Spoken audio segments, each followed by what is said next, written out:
अगर एक ऐसी छोटी सी और बिल्कुल नौमौलूद रियासत का तस्वुर किया जाए जिसने अभी अभी एक इंतहाई संगीन और तबाहकुन जंग का सामना किया हो। हाँ, ओहद जैसी जंग का। बिल्कुल, उहुद का। और जंग के मैदान से वापस आने वालों के चेहरों पर सिर्फ थकान नहीं है बल्कि एक गहरा खौफ है, क्योंकि आबादी का एक बहुत बड़ा हिस्सा, खुसूसन मर्द, इस जंग में मारे जा चुके हैं। सही। मईशत तबाही के दहाने पर है। हजारों औरतें अचानक बेवा हो चुकी हैं और यतीम बच्चों की एक ऐसी फौज खड़ी हो गई है जिनकी किफालत करने वाला कोई नहीं। एक नाइटमेयर सिनेरियो लगता है ये, है ना? ऐसे हालात में सर्वाइवल कैसे यकीनी बनाया जाता है?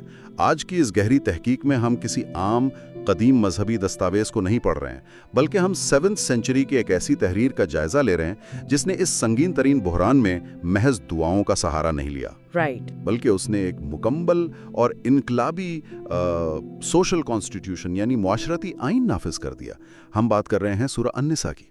और यहाँ जो बात सबसे ज्यादा हैरानकुन है वो ये है कि लोग अक्सर इसे किसी पुरसकून इबादतगाह में बैठ के लिखी गई इबादात की फहरिस्त समझ लेते हैं। हाँ, एक आम गलत फहमी है। दर हकीकत इस दस्तावेज का नुज़ूल ग़ज़वा उहद के फौरन बाद के उस इमरजेंसी पीरियड में हुआ था जिसका अभी जिक्र हुआ। ये प्योरली क्राइसिस मैनेजमेंट थी, यानी प्रैक्टिकली ग्राउंड पर सोसाइटी को बचाना था। एग्जैक्टली। इस दस्तावेज के मकासद हवा में नहीं थे, इसे जमीन पर मौजूद एक ऐसी सोसाइटी को बचाना था जहां डेमोग्राफिक और इकोनॉमिक कोलैप्स बिल्कुल सामने खड़ा था। सही। इसलिए इसमें जो कवानीन, इंसानी हुकूक और माशी असूल बयान किए गए हैं वो इस कदर प्रैक्टिकल और बारीक हैं कि आज की जदीद सोसाइटी के बहरान भी इन्हीं असूलों की रोशनी में समझे जा सकते हैं। नहीं होता। नहीं, बिल्कुल नहीं। जब मैंने इस दस्तावेज को पढ़ना शुरू किया तो पहली आयत ने ही मुझे चौंका दिया। ये शुरू होती है पूरे इंसानियत के जिक्र से।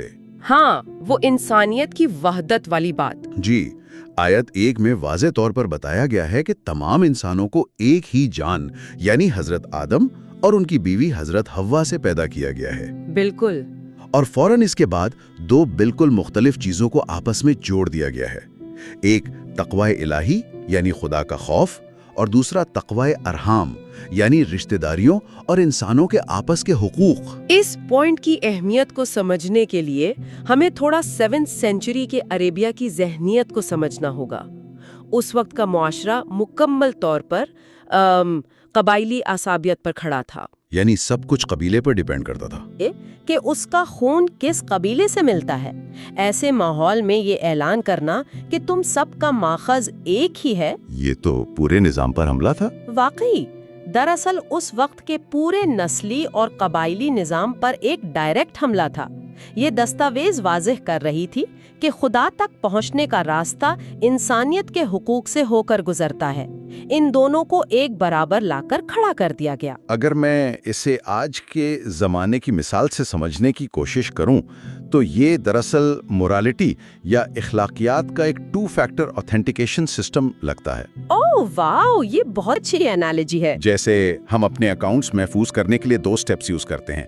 दस्तावेज कह रही है कि खुदा का खौफ होने का दावा करना सिर्फ पहला स्टेप है। सही। अगर दूसरा स्टेप क्लियर नहीं किया, यानी अपने माशरे, यतीमों और रिश्तेदारों के हुकूक अदा नहीं किए, तो एंट्री डिनाई कर दी जाएगी। आप खुद को काबिल एहतराम नहीं कहला सकते। ये दोनों शर्तें एक साथ पूरी होना लाजिम है।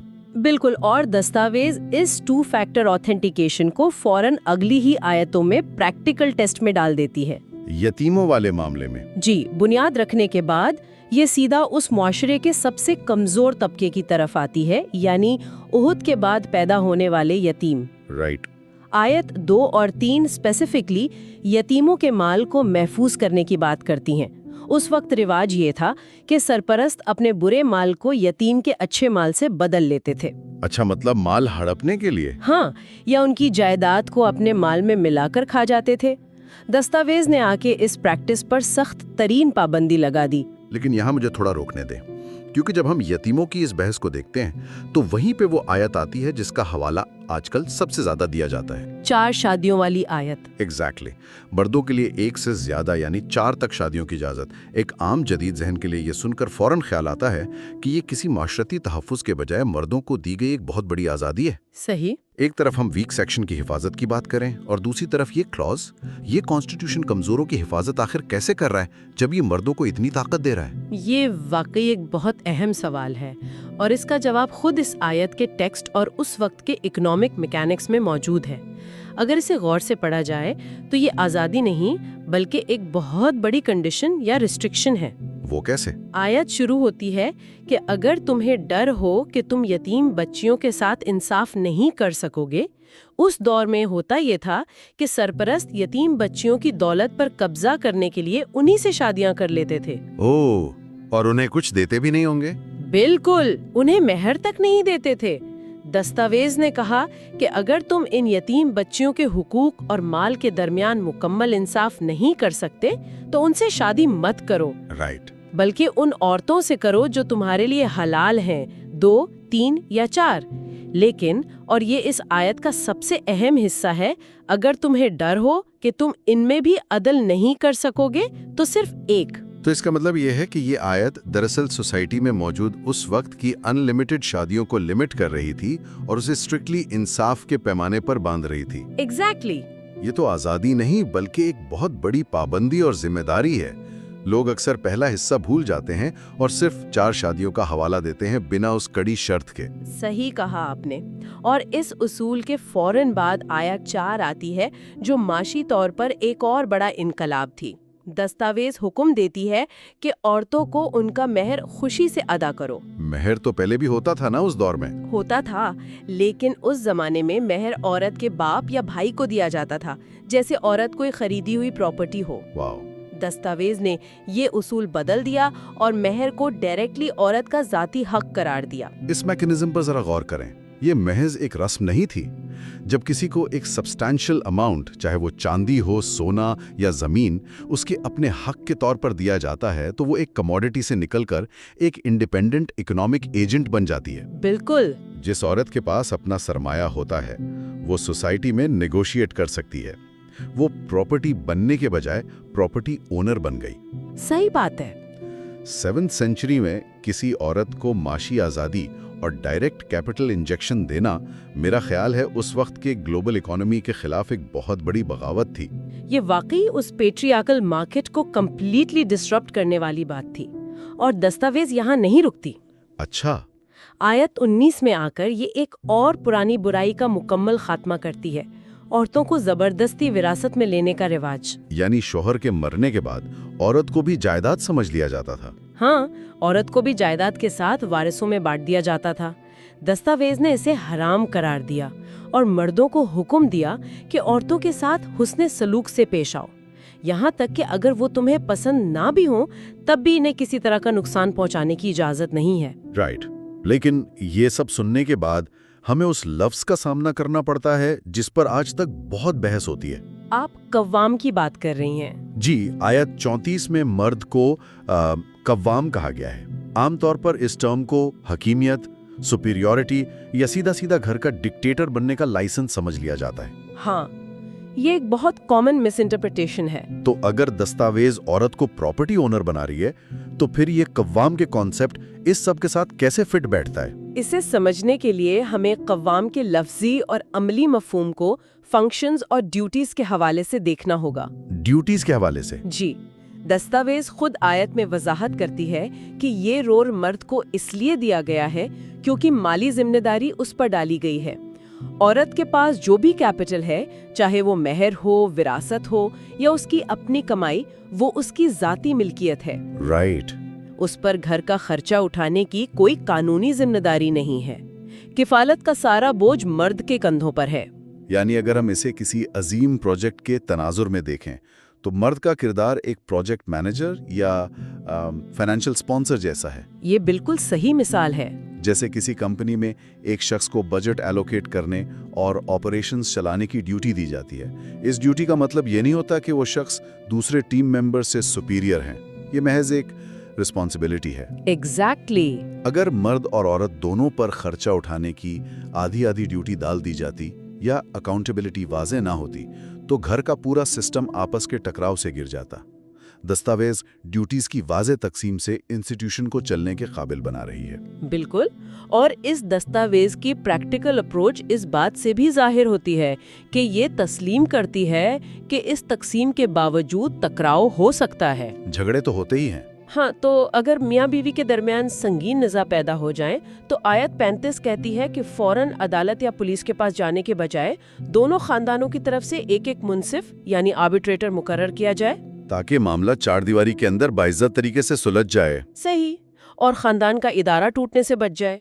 तो ये सब तो घर के अंदर का निजाम और छोटे पैमाने का इंसाफ हो गया, लेकिन घर के बाहर जो एक वसी सोसाइटी है, ये कॉन्स्टिट्यूशन वहाँ कैसे लागू होता है? वो बहुत इंटरेस्टिंग हिस्सा है, क्योंकि दस्तावेज यहाँ से निकलकर अचानक आलमी सतह के इंसाफ की बात करने लगती है। जैसे आयत 8वां में अमानत की अदायगी पर बहुत जोर दिया गया है, और यहाँ अमानत से मुराद सिर्फ किसी के चंद सिक्के अपने पास रखना नहीं लगता। बिल्कुल नहीं, इसमें ओहदे, गवर्नमेंट पोजीशंस और माशरती जिम्मेदारियां भी शामिल हैं जो सिर्फ अहल लोगों को दी जानी चाहिए। और उससे भी आगे आयत 135 में तो एक बेलाग और मुतलक इंसाफ का क़याम मांगा गया है। Absolute justice. जी, वो आयत वाज़ेह कहती है कि इंसाफ पर कायम रहो, चाहे वो इंसाफ तुम्हारी अपनी ज़ात के खिलाफ हो, तुम्हारे वालिदैन के खिलाफ हो या करीबी रिश्तेदारों के खिलाफ। और इसमें अमीर या गरीब की कोई तफरीक नहीं है। इस बात पर अमल करना इंसानी नफ्सियात के खिलाफ एक बहुत बड़ी जंग है।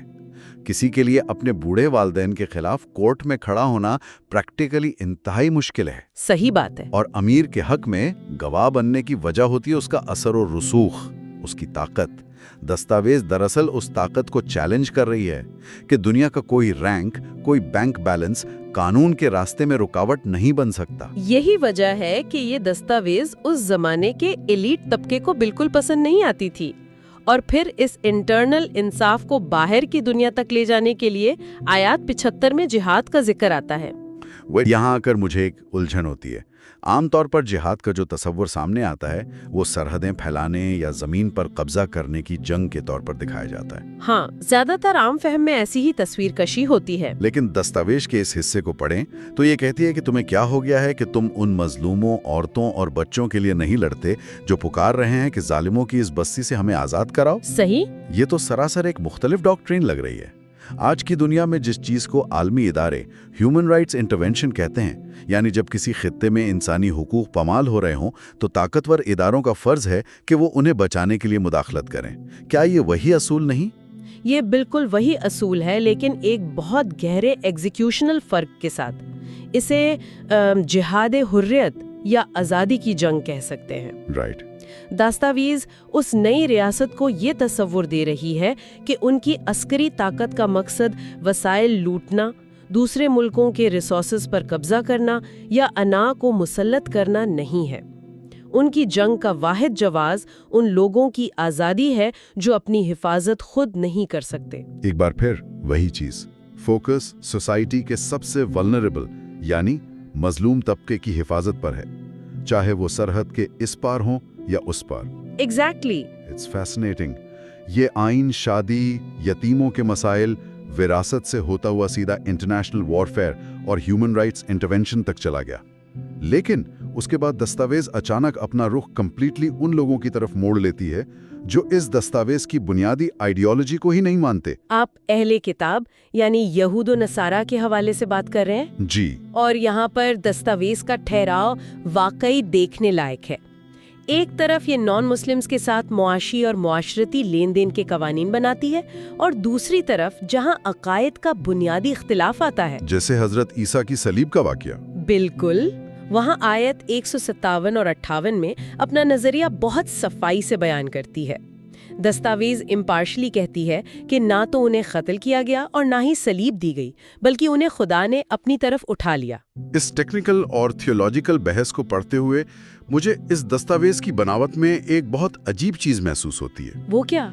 शुरुआत होती है पूरी इंसानियत से, फिर हम घर के मसाइल, यतीमों के पैसे, शादी के कवानीन जैसी छोटी छोटी तफसीलात में आ गए। सही। फिर हम ग्लोबल इंसाफ पर गए, उसके बाद थियोलॉजी, اور آخر میں بالکل لاسٹ آیت میں یعنی آیت 176 میں دوبارہ وراثت کا ذکر شروع ہو جاتا ہے، کلالہ کا نظام، اور فوراً بعد دستاویز اس اعلان پر بند ہو جاتی ہے کہ اللہ ہر چیز کا علم رکھتا ہے۔ یہ اسکیل اچانک کتنا کیوں بدل جاتا ہے؟ اسے سمجھنے کے لیے ہمیں ایک ڈرون کیمرے کی مثال لینی ہوگی۔ فرض کریں کہ ہم ایک ڈرون کیمرے سے اس دستاویز کو دیکھ رہے ہیں۔ اچھا۔ شروع میں کیمرہ انتہائی اونچائی پر ہے جہاں پوری انسانیت دکھ رہی ہے، پھر وہ تیزی سے نیچے آتا ہے اور ایک گاؤں کے ایک گھر کے اندر گھس جاتا ہے جہاں وہ یتیم کے مال کو ریکارڈ کر رہا ہے۔ ایگزیکٹلی۔ پھر وہ عدالت میں گواہی اور گلوبل بارڈرز پر جنگ کو دیکھتا ہے، اور آخر میں جب وہ کلالہ یعنی ایسا شخص جو مر جائے اور اس کے والدین یا اولاد نہ ہو اس کی وراثت کی ڈیٹیل بیان کر رہا ہوتا ہے کہ مال دور دراز کے رشتہ داروں میں کیسے بٹے گا۔ ہاں، تو کیمرہ اچانک راکٹ کی طرح اوپر آسمان کی طرف شوٹ کرتا ہے اور یہ اعلان کرتا ہے کہ تمہارے مال کا ایک ایک پیسہ جو ادھر سے ادھر ہو رہا ہے اس خدا کی نظر میں ہے جس کا علم کائنات کی ہر چیز پر محیط ہے۔ واو! اور یہ جو کلالہ والا پوائنٹ ہے یہ معاشیاتی حوالے سے کتنا بریلینٹ ہے۔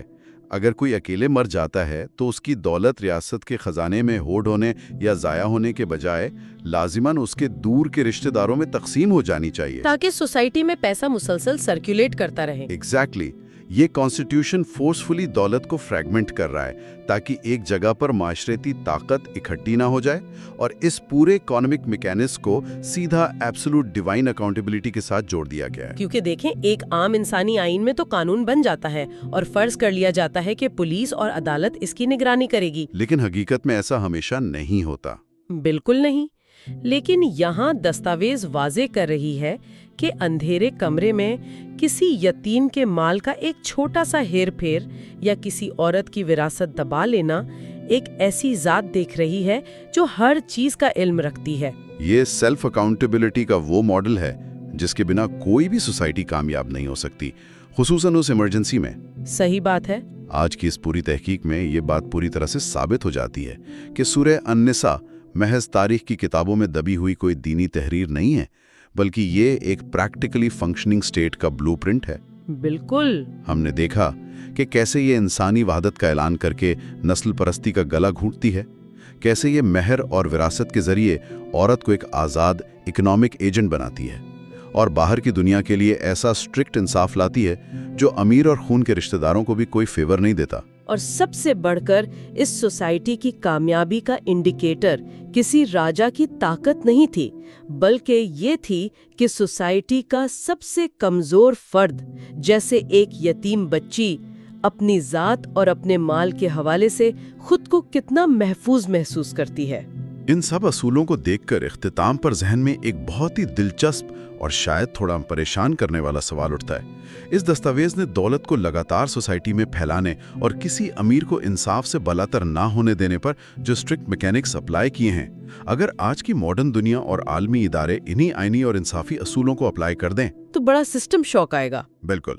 تو کیا ہمارا موجودہ سرمایہ دارانہ نظام یعنی کیپٹلسٹ سسٹم، جہاں دولت مونوپولیز کی شکل میں چند ہاتھوں میں سمٹ جاتی ہے، اپنی اس موجودہ شکل میں برقرار رہ سکے گا، یا پھر 7ویں سینچری کا یہ معاشرتی آئین اس ماڈرن اکنامک سسٹم کو جڑ سے اکھاڑ پھینکے گا؟ یہ ایک ایسی سنگین سوچ ہے جہاں پر نئے سرے سے تحقیق کی جا سکتی ہے، اس پر غور کیا جا سکتا ہے۔